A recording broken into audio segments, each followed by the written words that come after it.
భలే మంచి రోజు, పసందైన రోజు, వసంతాలు పూచే నేటి రోజు. భలే మంచి రోజు, పసందైన రోజు, వసంతాలు పూచే నేటి రోజు.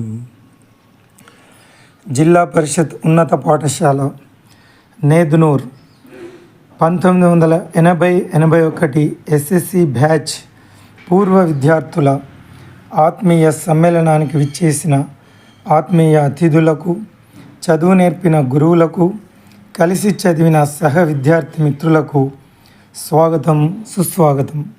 అందరికీ శుభోదయం.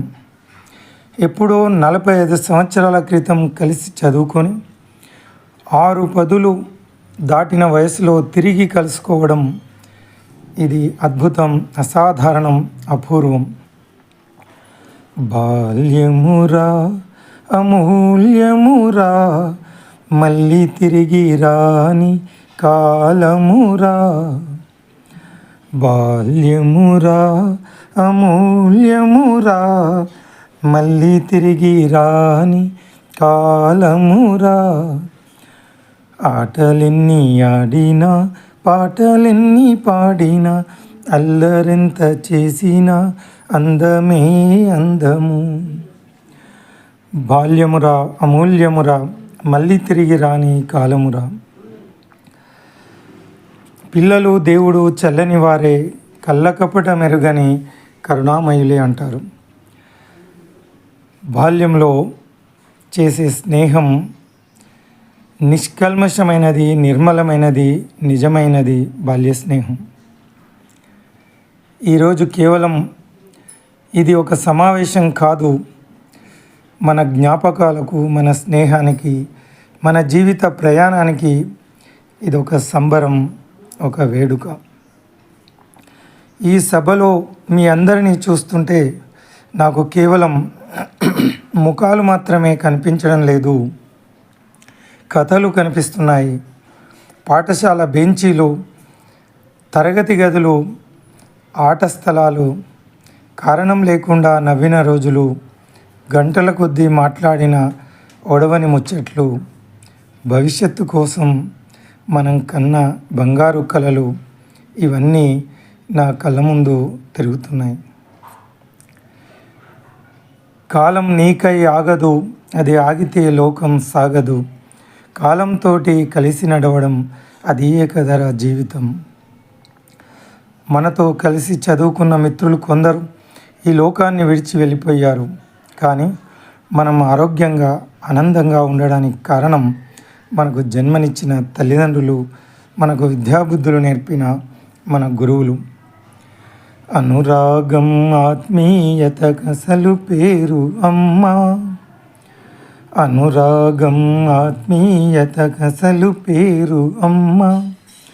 ఓర్పునకు అర్పణకు ఆనవాలు అమ్మా. ప్రతి మనిషి పుట్టుటకే పట్టుకొమ్మ అమ్మా, ప్రతి మనిషి పుట్టుటకే పట్టుకొమ్మ అమ్మా. ఈ లోకమనే గుడి చేరగ తొలివాకిలి అమ్మ. అనురాగం ఆత్మీయత గసలు పేరు అమ్మ, ఓర్పునకు అర్పణకు ఆనవాలు అమ్మ. తనువునిచ్చేవారు తల్లిదండ్రులైతే బ్రతుకునిచ్చేవాడు భగవంతుడవును. మరి బ్రతుక నేర్పేవాడు బడి పంతులేరా. వెనుకోర ఓరన్న ఈ సూరన్న మాట. తల్లిదండ్రుల రుణం తలకొరివితో తీరుతుందేమో కానీ బ్రతకడం నేర్పిన గురువుగారి రుణం ఏనాటికి తీరనిది. సకల విద్యలలోని సారమే గురువు, ఆ సరస్వతి సాకారమే గురువు. బ్రతుకు అర్థము తెలుపు జ్ఞానమే గురువు, భగవంతుని పంచ ప్రాణమే గురువు. అజ్ఞానతిమిర సంహారమే గురువు, విజ్ఞాన జ్యోతి ప్రకాశమే గురువు. వాడని ప్రేమ సుమగంధమే గురువు, వీడని ఆత్మీయ బంధమే గురువు. మనకు విద్యాబుద్ధులు నేర్పిన గురువులను స్మరిస్తూ వారిని ఆరాధిస్తూ వారు చూపిన బాటలో నడవడం తప్ప మనం ఏమి ఇవ్వగలం? అప్పుడే మనం విడిపోయి 45 సంవత్సరాలు గడిచిపోయాయి. మనకు 60 ఏండ్ల వయస్సు దాటిపోయింది అంటే నమ్మశక్యంగా లేదు. కాలం మన జుట్టులో కొద్దిగా వెండి రంగు నింపింది, ముఖంలో ముడతలు తెచ్చింది. కానీ ఒక విషయం మాత్రం మారలేదు. మన స్నేహబంధం, మరపురాని మధురమైన ఈ అనుబంధం.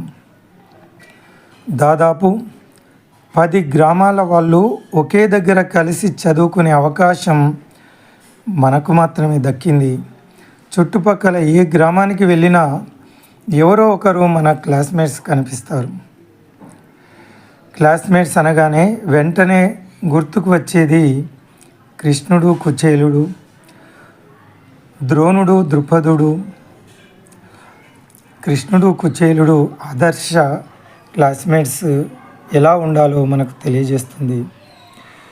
చిన్నప్పుడు కలిసి సందీపుని ఆశ్రమంలో కలిసి చదువుకున్న,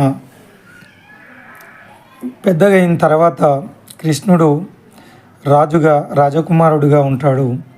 కుచేలుడు నిరుపేద బ్రాహ్మణుడిగా ఇల్లు గడవడమే కష్టంగా ఉండి భార్య సలహా మేరకు బాల్యమిత్రుడైన శ్రీకృష్ణుని కలవడానికి ద్వారకకు వెళ్ళి ద్వారపాలకులతో నా ప్రియమిత్రుడు కృష్ణునికి బాల్యమిత్రుడు కుచేలుడు వచ్చాడని చెప్పండి అనగానే ద్వారపాలకులు వెళ్ళి ఏకాంతంలో రుక్మిణీదేవితో ఉన్న శ్రీకృష్ణునికి ఆ విషయం చెప్పగానే హఠాత్తుగా ఉన్న పలంగా లేచి పరిగెత్తుకుంటూ ద్వారం వద్దకు వెళ్ళి, మిత్రమా, ఎన్నాళ్ళయింది నిన్ను చూసి, ఇన్నాళ్లకు గుర్తొచ్చానా, ఎలా ఉన్నావు మిత్రమా అని ఆ ఉప్పొంగే ప్రేమానురాగాలతో లోపలికి తీసుకొని వచ్చి తన సింహాసనంపై కూర్చోబెట్టి తాంబాలంలో కాళ్ళు పెట్టి రుక్మిణి నీళ్లు పోస్తూ ఉండగా పరమాత్ముడు శ్రీకృష్ణుడు తన స్వయంగా చేతులతో కాళ్ళు కడుగుతాడు. సకల అతిథి మర్యాదలన్నీ చేస్తాడు. అది బాల్యమిత్రుల ప్రేమానుబంధం. మరొక పక్క ఒకే గురువుగారి దగ్గర విద్యాభ్యాసం చేసిన ద్రోణాచార్యుడు, ద్రుపదుడు. ద్రోణుని కుమారుడికి అశ్వత్థామకు పాల కోసం ఒక ఆవును అడగాలని చెప్పి తన బాల్యమిత్రుడైన మహారాజుగా ఉన్న ద్రుపదుని వద్దకు వెళ్ళి నిండు సభలో ఉన్న ద్రుపదుని మిత్రమా అని సంబోధిస్తాడు. అప్పుడు ఆగ్రహించిన ఆ ద్రుపదుడు, ఏం మాట్లాడుతున్నావు? మిత్రత్వం నీకు నాకు మధ్య ఎలా కుదురుతుంది? నువ్వు ఒక పేద బ్రాహ్మణుడివి, నేను మహారాజును. మిత్రత్వం అన్నది సమ ఉజ్జీల మధ్య ఉంటుందన్న ఇంగిత జ్ఞానం మరిచావా? కావలిస్తే యాచకుడిగా అడుగు, ఏం కావాలో ఇస్తాను, కానీ మిత్రమా అని సంబోధించకు అనగా సభలో ఉన్నవారంతా గొల్లున నవ్వుతారు. అప్పుడు ఘోరమైన అవమాన భారంతో కృంగిపోయిన ద్రోణుడు బాధపడుతూ తిరిగి వెళ్ళిపోతాడు. కురు పాండవులకు విద్యాభ్యాసం పూర్తయిన తర్వాత గురుదక్షిణ ఏం కావాలని శిష్యులు అడిగితే, నా బాల్యమిత్రుడు ద్రుపదుని ప్రాణాలతో ఎలాంటి హాని కలిగించకుండా నాకు అప్పగించండి అని కోరగా, అర్జునుడు వెళ్ళి ద్రుపదుని బంధించి గురుదక్షిణగా ద్రోణి వద్దకు తీసుకొచ్చి అప్పగిస్తాడు. అప్పుడు ద్రోణుడు, రా మిత్రమా, నువ్వు ఒక గుణపాఠం నేర్పించావు. మిత్రత్వం అన్నది సమస్థాయిలో ఉన్నవారికి కుదురుతుంది. ఇప్పుడు నువ్వు ఓడిపోయావు, నేను గెలిచాను. ఇప్పుడు కూడా నీవు చెప్పిన సూత్రం వర్తించదు. సగం రాజ్యాన్ని నీకు దానంగా ఇస్తున్నాను, తీసుకో. ఇప్పుడు మన ఇద్దరం రాజులం. ఇప్పుడైనా నా మిత్రత్వాన్ని, నా స్నేహాన్ని అంగీకరించు ద్రుపద అని కౌగిలించుకుంటాడు. కానీ ద్రుపదుడు ఘోరమైన అవమాన భారంగా భావించి తిరిగి వెళ్ళి పురోహితులను, మునులను ఆజ్ఞాపించి, నాకు ద్రోణాచార్యుని చంపే కొడుకు జన్మించాలి, మీరు ఏం చేస్తారో చెయ్యండి అని ఆజ్ఞాపిస్తే అప్పుడు ఒక యజ్ఞాన్ని ప్రారంభిస్తారు. ఆ యజ్ఞంలో నుంచి పుట్టిందే ద్రౌపది. కొడుకు కావాలంటే కూతురు జన్మించిందని నిందిస్తాడు, శపిస్తాడు ద్రోణుడు. ఆ తర్వాత యజ్ఞాన్ని పూర్తి కొనసాగించమని ఋత్వికులు, మునులు ఋషులు చెప్పగా ఆ యజ్ఞంలో నుంచి ద్రోణాచార్యుణ్ణి చంపడానికి పుట్టిన వాడే ధృష్టద్యుమ్నుడు. ఆ ధృష్టద్యుమ్నుడికి కూడా విద్యాభ్యాసం, తనను చంపడానికే పుట్టిన వ్యక్తి అని తెలిసి కూడా విద్యాబుద్ధులు నేర్పించాడు ద్రోణాచార్యుడు. అది మిత్రత్వంలో ద్రోణుడికి ఉన్నటువంటి నిబద్ధత. మరి దాన్ని అవమానంగా భావించిన ద్రుపదుడి యొక్క దౌర్భాగ్యం. అలాంటి క్లాస్మేట్స్ మనకు చరిత్రలో కనిపిస్తారు. కృష్ణుడు, కుచేలుడు లాంటి బాల్య స్నేహితులు, ఆదర్శ స్నేహితులు కనిపిస్తారు. అదేవిధంగా కచ దేవయానుల వృత్తాంతం ఒక అద్భుతమైన స్పర్ధయా వర్ధతే విద్య అంటాం. పూర్వం రాక్షస గురువైన శుక్రాచార్యుడికి మృత సంజీవిని విద్య తెలిసేది. దేవదానవ యుద్ధంలో చనిపోయిన రాక్షసులను తిరిగి శుక్రాచార్యులు బతికించేవాళ్ళు. దేవతలంతా ఆ విద్యను ఎలాగైనా మనం నేర్చుకోవాలని సమావేశమై శుక్రాచార్యుని వద్ద ఆ విద్యను ఎవరు వెళ్ళి శిష్యునిగా చేరి ఆయన వద్ద నేర్చుకోగలుగుతారు అని ఆలోచిస్తే దేవగురువైన బృహస్పతి కుమారుడైనటువంటి కచుడే దానికి అన్ని విధాల అర్హుడు అని దేవతలంతా కచుని శుక్రాచార్యుని వద్దకు శిష్యునిగా వెళ్ళి ఆ మృత సంజీవిని విద్యను నేర్చుకోమని పంపిస్తారు. ఆదర్శ విద్యార్థిగా ఉన్న కచుడు ఎంతో భక్తి శ్రద్ధలతో శుక్రాచార్యుని వద్దకు వెళ్ళి శిష్యునిగా చేరి అచిరకాలంలోనే ప్రియ శిష్యునిగా మారిపోతాడు. అది సహించని సహ విద్యార్థులు, రాక్షస విద్యార్థులంతా కచునిపై ద్వేషాన్ని పెంచుకుంటారు. మాకంటే ఎక్కువ గురువుగారికి కచుడే ఇష్టంగా అవుతున్నాడని అది తట్టుకోలేక ఎలాగైనా కచుని తొలగించుకోవాలని చంపాలని నిర్ణయించుకుంటారు.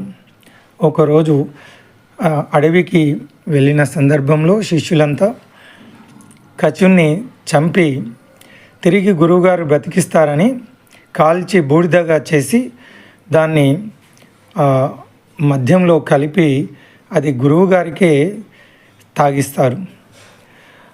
కచుడితో స్నేహంగా ఉన్న శుక్రాచార్యుని కూతురు దేవయాని ఆ రోజు ఎంతసేపు అయినప్పటికీ కచుడు తిరిగి రాకపోవడం చూసి ఆందోళన చెంది తండ్రి గారైన శుక్రాచార్యుని అడుగుతుంది. కచుడు రాలేదు నాన్నగారు, ఏమైందో మీ దివ్య దృష్టితో తెలుసుకోండి అనగా శుక్రాచార్యుడు జరిగిందంతా తెలుసుకొని, తల్లి ఇలా జరిగింది, ఇప్పుడు కచుని బ్రతికించడం కష్టం, ఆయన బూడిదయ్యి నా కడుపులోనే ఉన్నాడు అంటుంది. కచుడు లేకపోతే నేను బ్రతకను నాన్నగారు, ఎలాగైనా కచుని మీరు బ్రతికించాలి అంటే అప్పుడు గత్యంతరం లేకుండా కడుపులో ఉన్న ఆ కచునికి ఆ మృత సంజీవిని విద్యను నేర్పించి ఆ తర్వాత పొట్ట చీల్చి కచుడు బయటికి వచ్చిన తర్వాత శుక్రాచార్యుల వారిని తిరిగి బతికిస్తాడు. అంటే స్పర్ధయ వర్ధతే విద్య, విద్యార్థుల మధ్య పోటీ ఉండాలి, కానీ అది అసూయగా మారకూడదు. అసూయగా మారితే అది వారి పతనానికి దారితీస్తుంది. పూర్వం రమేష్, రాజేష్ ఇద్దరు క్లాస్మేట్స్. చిన్నప్పటి నుంచి ఒకరిపై ఒకరు పైచేయిగా ఉండాలనే పోటీ వారి ఇద్దరి మధ్యలో ఉంది. పరీక్షలో ఒకరు పై చెయ్యి అయితే మరి రాబోయే పరీక్షలో ఇంకొకరు. ఇలా స్కూలు చదువు పూర్తయింది, ఒకే కళాశాలలో చేరారు. చదువు పూర్తయింది, ఒకే వ్యాపారం మొదలుపెట్టారు. ఇద్దరు పెళ్లి చేసుకున్నారు, ఇల్లు కట్టుకున్నారు. ఇద్దరు పోటీపడి ఒకరు కారు కొంటే మరొకరు కారు కొనడం, ఇలా ఒకరి మధ్య ఒకరి పోటీ జరుగుతూ ఉంది. ఒకసారి రమేష్ హిమాలయాలకు బయలుదేరి వెళ్ళాడు. వెంటనే రాజేష్ కూడా హిమాలయాలకు బయలుదేరి వెళ్ళాడు. రమేష్ వెళ్ళి ఒక గుహలో తపస్సు చేయడానికి కూర్చున్నాడు.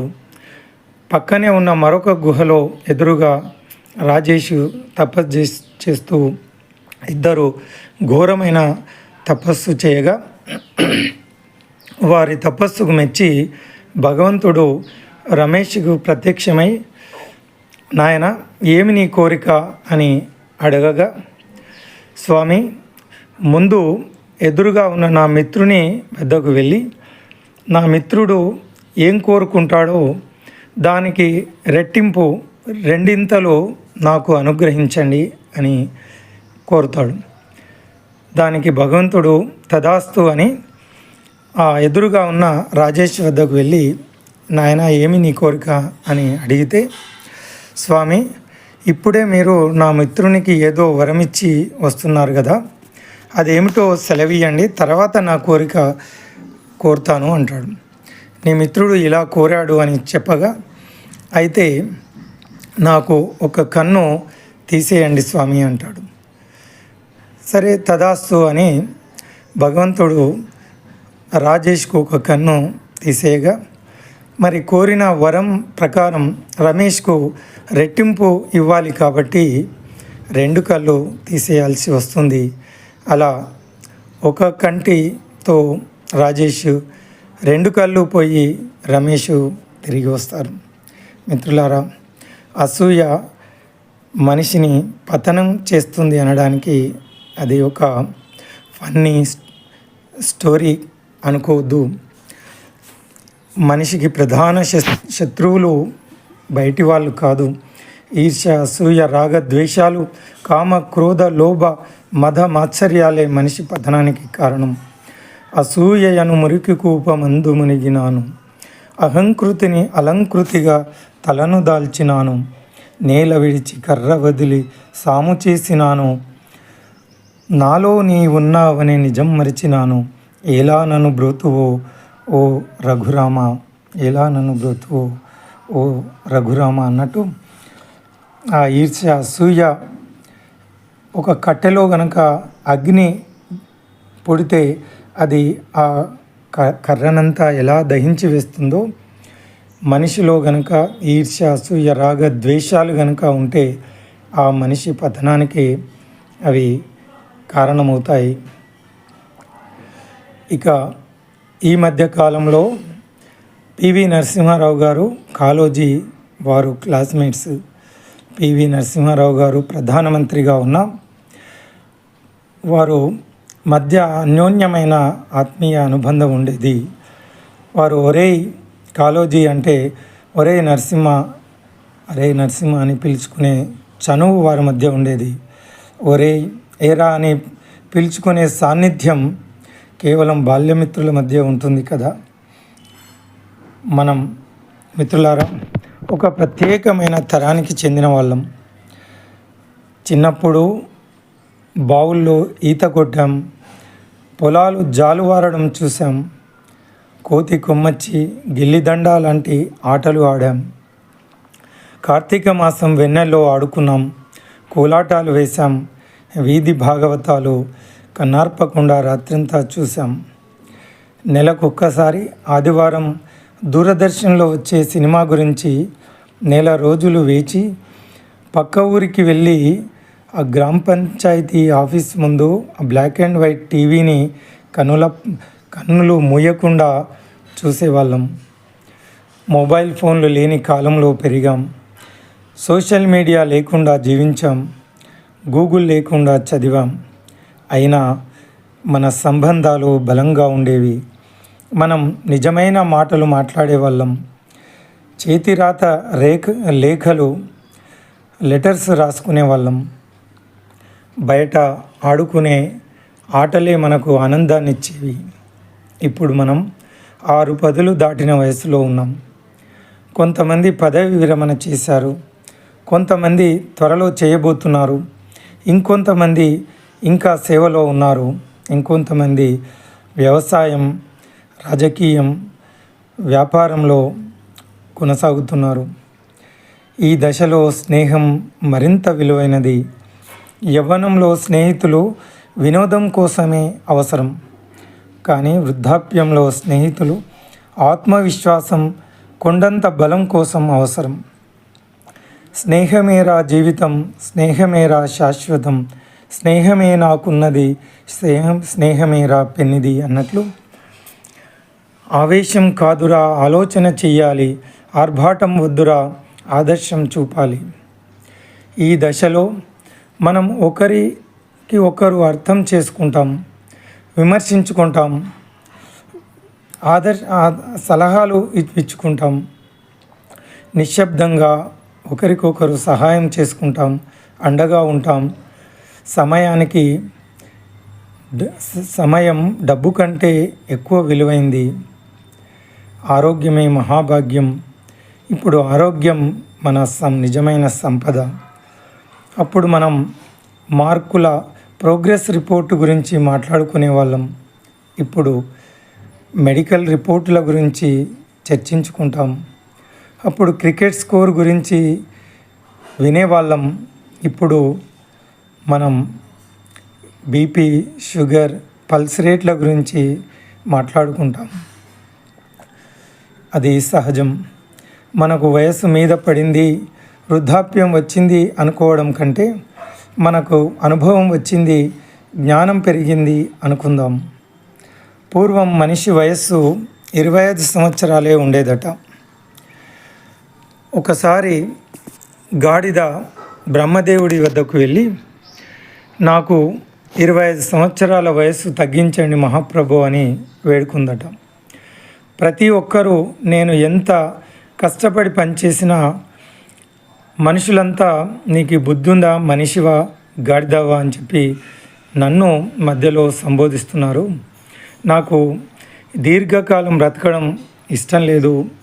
ఈ గాడిద బ్రతుకు, నా వయసు 20 సంవత్సరాలు తగ్గించండి అని బ్రహ్మదేవునికి మొరపెట్టుకుంటే, సరే మరి ఎవరైనా నీ వయస్సును స్వీకరించడానికి అంగీకరిస్తే అది నేను చేయగలను అనగా, పక్కనే ఉన్న మానవుడు స్వార్థంతో నాకు అంగీకారమే, ఆ వయస్సు నాకు ఇవ్వండి మహాప్రభు అని వేడుకుంటే మంచిది అని గాడిద నుండి 25 సంవత్సరాలు మనిషికి వయస్సు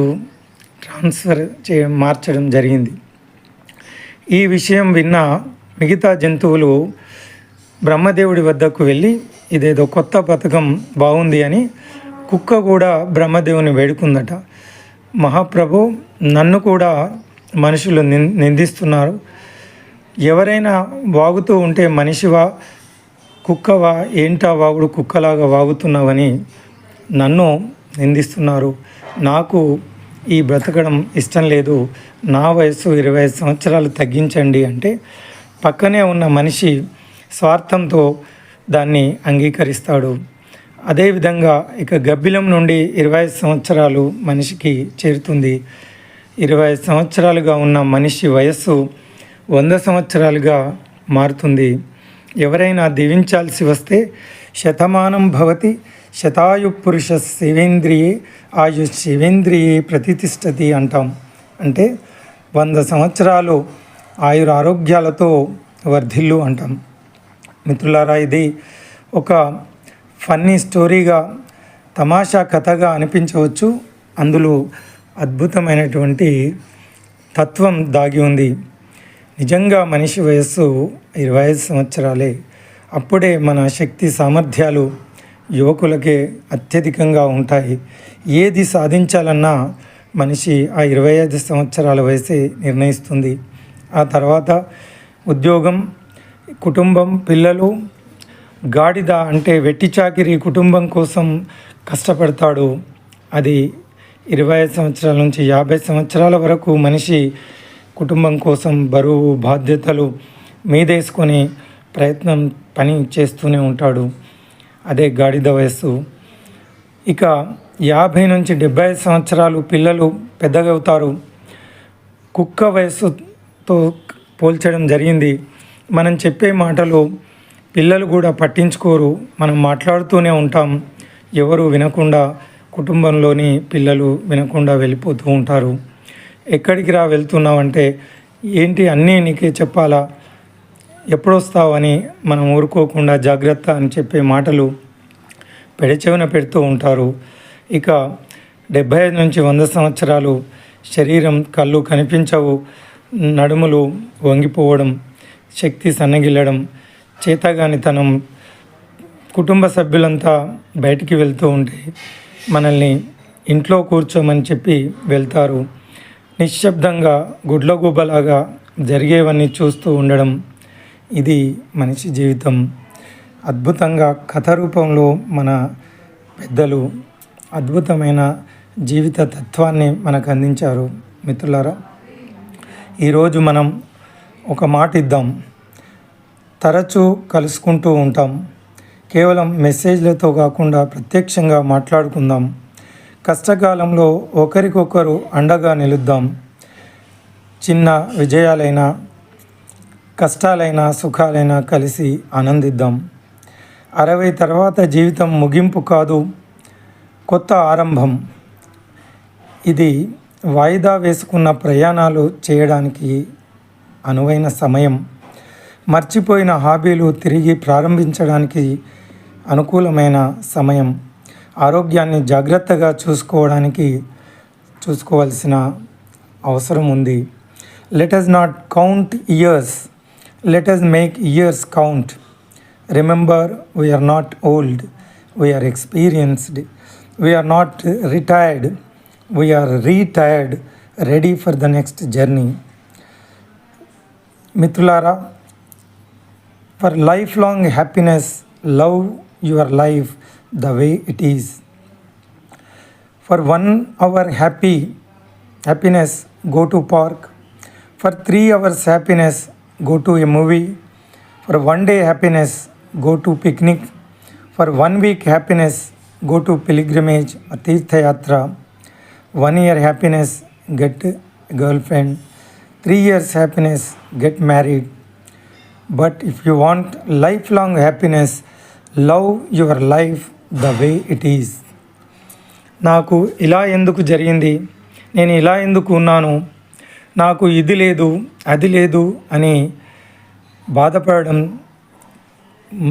కాకుండా ఉన్నదానితో తృప్తిగా ఉండడమే నిజమైన సంతోషాన్ని ఇస్తుంది. సంతోషం అన్నది లేని దానికోసం వెంపర్లాడడంలో లేదు, ఉన్నదానితో సంతృప్తిగా ఉండడంలోనే నిజమైన సంతోషం ఉంది. అందుకే వామనుడు బలిచక్రవర్తితో అంటాడు, వ్యాప్తించెందక వగవక ప్రాప్తంబగులేశమైన 10,000 తృప్తించెందని మనుజుడు సప్త ద్వీపంబులనైనా చక్కన్బడునే అని. మిత్రులారా, మనకు ఆ పార్వతీ పరమేశ్వరులే మనకు ఆ జగత్ పిత, జగత్ మాత వారికి తెలుసు మనకు ఏమి ఇవ్వాలని, ఎప్పుడు ఇవ్వాలని, ఎలా ఇవ్వాలని. అందుకే కష్టాలైన సుఖాలైన ఆ పరమాత్ముడు మనకు అందించే ప్రసాదంగా భావిస్తే జీవితం తృప్తిగా సంతోషంగా గడపగలుగుతాం. చివరిగా ఒక మాట, జీవితం మనం ఎంత సంపాదించామనే దానితో కాదు, ఎన్ని బంధాలు పెంచుకున్నామనే దానితో కొలుస్తాం. నా జీవిత ప్రయాణంలో భాగమైనందుకు మీ అందరికీ ధన్యవాదాలు. ఈ సమావేశం చివరిది కాకూడదు, ఇంకా ఎన్నో అందమైన కలయికలకు ఇది ఆరంభం కావాలి. మరచిపోకునేస్తం మన స్కూలు జీవితం, నీ జీవితాంతం ఓ తీపి జ్ఞాపకం. ఎన్నాళ్లకు ఎదురైనా, ఏ రూపంలో ఉన్నా, ఎంత ఎత్తు ఎదిగున్నా, ఏ దిక్కులో నీవున్నా, మరచిపోకునేస్తం మన స్కూలు జీవితం, నీ జీవితాంతం ఓ తీపి జ్ఞాపకం. ధన్యవాదాలు. మీ అందరికీ నా హృదయపూర్వక ప్రేమాభినందనలు, శుభాకాంక్షలు.